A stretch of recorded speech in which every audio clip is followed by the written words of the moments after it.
Yung mga katakaw, may strawberry pala din sa Pilipinas. What? Charot! So yan mga katakaw, so meron tayong hawak na strawberry. And kaya ako naka-red kasi nga, kakain ako ng strawberry. Wala, gusto ko lang. Yun nga mga katakaw, ito ay tanim ni Papang. Wow! So yan, papakita ko sa inyo, may nagbigay sa atin ng strawberry yan. Big shout out po sa nagbigay ng strawberry from Baguio. Yan, hindi ko na po papangalanan. Ay baka kayo hingaan pa, charot lang. So yan mga katakaw, ating titimusa ng strawberry. Siyempre, bigay ng ating mga followers, supporters. Siyempre, ating i-appreciate yan. So yan, ating titimusa na. Let's go.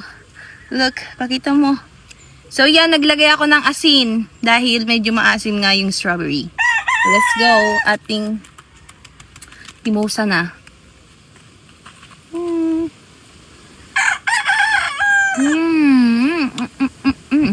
Ang sarap. Sarap. Apa? Bagay na bagay sa asin ah. Medyo matamis din na ma'am. Ayan. Talaga sobrang lambot na, matamis.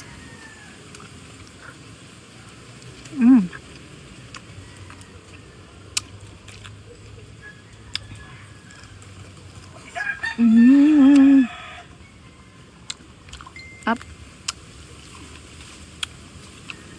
May konting asim. Asim?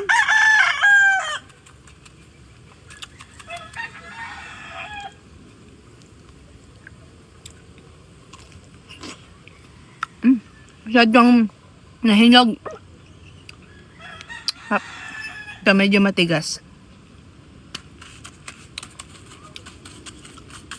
Siyempre, dapat kakulay ng damit natin yung kinakain natin. Oh.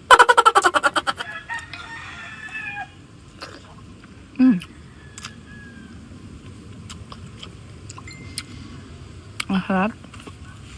Dahil hindi tayong madamot, bigyan natin si Kaulaga. Strawberry. Para hindi ka tamlayin. Mayabo ka rin, mayabo. Kalamot ako.